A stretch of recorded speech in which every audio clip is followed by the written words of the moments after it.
Okay, I'm sitting in a Fendt 900 series Vario tractor, and we're just going to go look at the touchscreen display that they have in these tractors and just kind of give you a general breakdown on what it can do.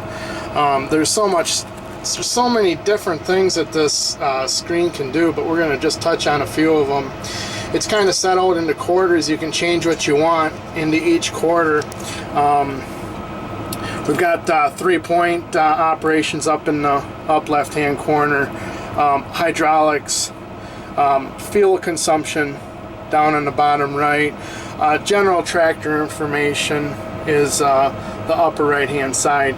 You can change what you want in those corners or where you want them.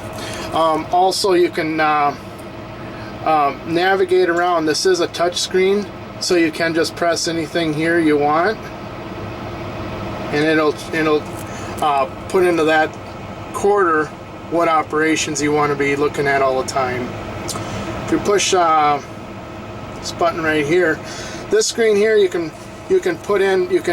run cameras off of this, and you can put the camera display in each one of those quarters. We're just going to put it right down here on the right there. Now we're going to just hit the green check. Now we have a camera display that's just shooting out the back of the tractor. We use this quite a bit on our like manure tanks. You can see what's happening with your injector. There's so many different applications you can use the camera on. You can bump it up to full display. This it really works great for. There's a lot of different operations you can use this for. Grain cart operations, planter operations. You can place cameras out on the planter to view what you need to. Different trouble areas. Okay, it goes to the large screen, so it's the full display as the camera. If you want to go back to look at your tractor information, just touch it. Down here in the bottom, it'll hide it. Bring it back to your main display. On right on the tractor information, you can bring up different files. The Fendt, you can store away different implements, and you don't have to go in and reprogram an implement every time you want to use it. You can save a program and come back in and reuse it later on. I'm just going to show you a quick how we do that. Right up here, you can see it says Grouser blade right there. This is set up for packing corn, or not just corn silage, but haylage overall. We're using a 12-foot Grouser blade on the front, so we have the tractor configured to handle that. It's real easy to flip in between different files. You have to be parked and in park.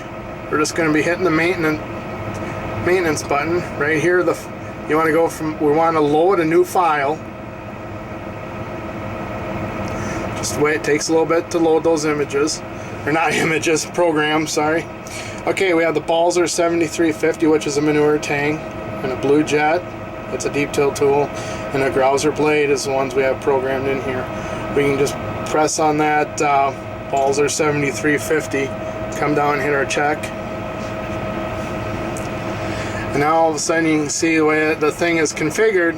It's different than the way it was set up before. Our hydraulics are in different orders. The way this is our actual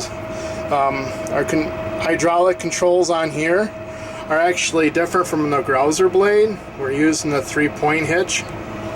On this button here, you can these are not just for hydraulic use. You can also use them for 3-point use.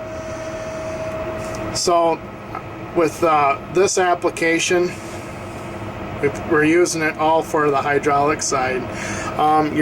Your cruise control, there's two different cruise control. There's cruise 1 and cruise 2.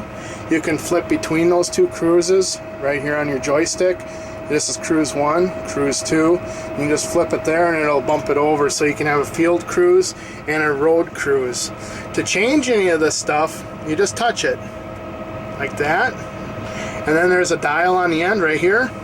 You can just roll that and you can change your cruise. You can do that on the fly or sitting still, whatever you need to do.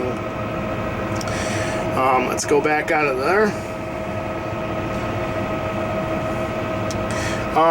Has fuel consumption right here. We're idling right now at 0.8 gallons per hour.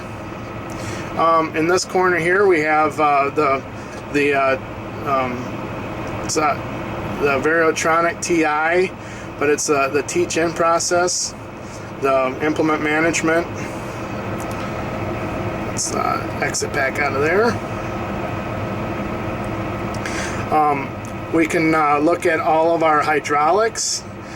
It's a great way of looking at them. If we take the red one, we can go in here and highlight the positive and negative, how much flow we want to have, and then how many seconds, or if we want it to run continuous. There's a hydraulic button on the outside on the fender where you can work a hydraulic lever. Well, it's not a hydraulic lever, a hydraulic switch. And you can program any one of these hydraulics to that one button back there. That operation is done right here. We just touch that. The screen comes up and then you can scroll through and put in there any color hydraulic one you want. Press your green. Now you can see that change to a red color down there. And that's for operating the one hydraulic valve on the outside on the fender.